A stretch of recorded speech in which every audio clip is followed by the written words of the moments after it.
your left. All right, when you announced you were coming back, you said, I believe in what Coach Beamer is bringing to the program and I want to be a part of it. What exactly is he bringing? Before I made my decision, I talked to him. I talked to Coach Kimmery on the phone a couple times. It's just, a lot of energy, a lot of enthusiasm. Just, he wants to be here. It's something he's desired to do ever since he was a coach back in, I believe, 2010. But, it's just the competitive mindset he has of, we're not rebuilding, we're trying to win. So, he sold me on it, and it would help me also. So that's why I decided to come back and return. Nick, to your right, front row. How's it going, Nick? Dave with the Posted Courier. A couple of weeks ago, you posted a pretty interesting photo in your Instagram account of you in your uniform.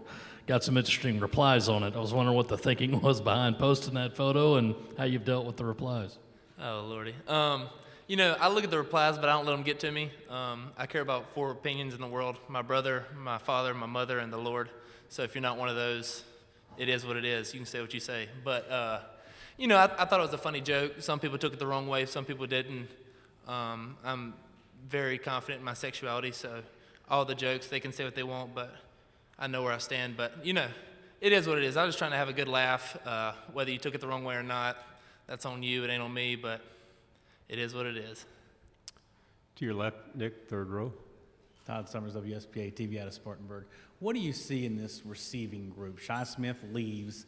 The guys that have come back, there's not a lot of guys that have caught a lot of passes. I think you're the leading receiver, and the leading wide receiver had 11 catches a season ago. Do you feel like there's something to prove for this whole group of pass catchers? Yes, sir. We have a lot to prove. I don't even think I had half the year I think I can have. So, I feel like I can improve as well as, the wide receivers. We have a lot of good tight ends. We just got E.J. Jenkins, who you line him up anywhere and he's going to make a play. Same with Jaheim Bell. You can put him at running back. Heck, you can put him at safety, put him at punt returner. It doesn't matter. But, there's a lot of people who are going to get more opportunities. Of course, we had Shi Smith, who did a phenomenal job last year, and, he's in a league where he needs to be. But, everybody's got something to prove, and everybody's got something to improve on. So, whenever they call my name during the game, I'm trying to make a play, and we'll go from there. To your right, second row.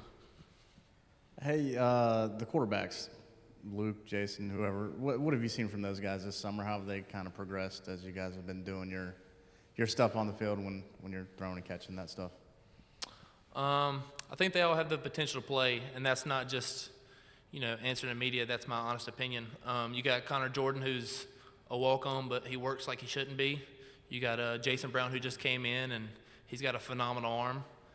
He just, learned the offense slowly since, they just got here in the spring. But you got Luke, who is one of my best friends, and, he counted on me a lot when he got in the game last year. So we all know what he can do with his feet and throwing.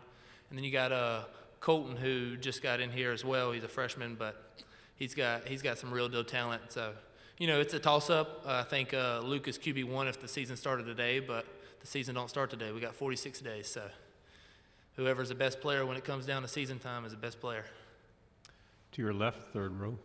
We were talking with Coach Beamer a couple of minutes ago, and he was saying we've got to get the best playmakers on the field regardless of position. If that means we have 3 running backs and 2 tight ends and no receivers, then so be it. Do you think there's any real possibility that we could see maybe Marshawn and Kevin both in the backfield at the same time, maybe 2 tight ends on that same unit? Do you think they're thinking outside of the box a little bit using that talent that you already have? No, I think his statement was completely true. Whether, I'm on the field or I'm not on the field, if there's 11 better players than me, Coach Beamer's going to put them on the field. So he's not one of those that's favoritism or looks at the stats from last year. He's literally going to put the best 11 on the field. So, Marshawn is, he's told me about double backflips he could do, and I'm just like, you know what? You're very athletic, Marshawn. So, people like that, everybody saw what Kevin Harris can do last year, but if we have to do 3 or 4 tight ends, if we have to do 3 or 4 wide receivers, that's something we're going to do to try to win games because Coach Beamer is here to win. So, Question to your right, third row. 2-part question for you. 1, why is Texas A&M giving you guys so much trouble over the last couple of years? And 2, is this the year that you guys could snap that 7-game losing streak to them? They're a very good football team, and they plan very well with Coach Fisher.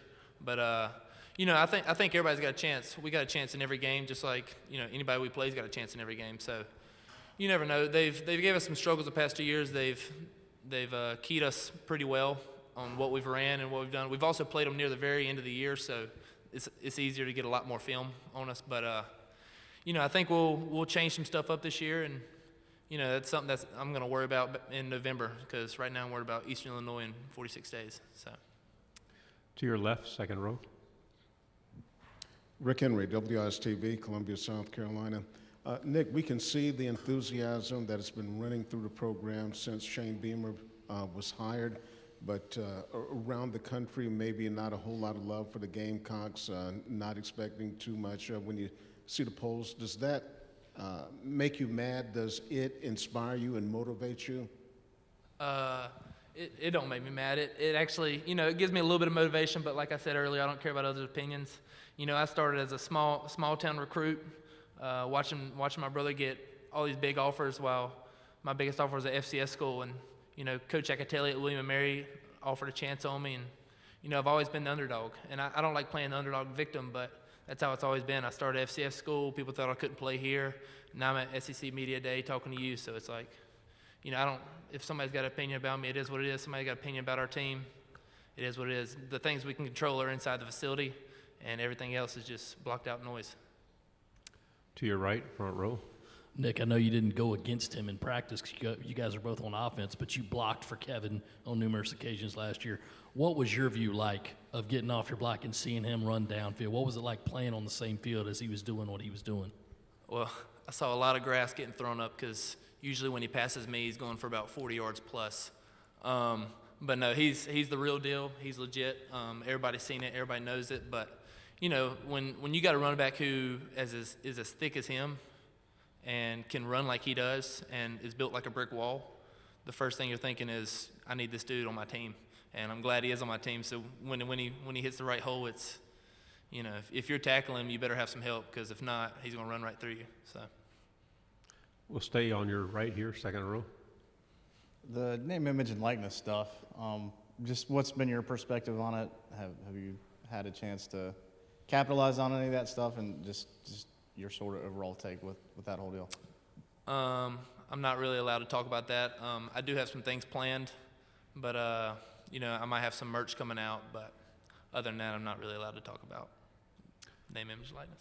To your left, third row. Because you have some ties to the other program in the state, Clemson, what was lost in not playing them a year ago? And do you think it'll just be as simple as picking up where you left off and playing them again this year?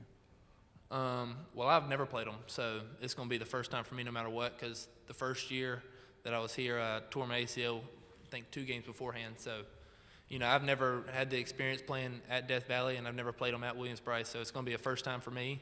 And, every time we go into that game, our mindset's to win, because we want to win the state. So that's something that I'm planning on doing this year, and we'll see if it happens. Alabama has a record number of open jobs. Find yours at your local career center.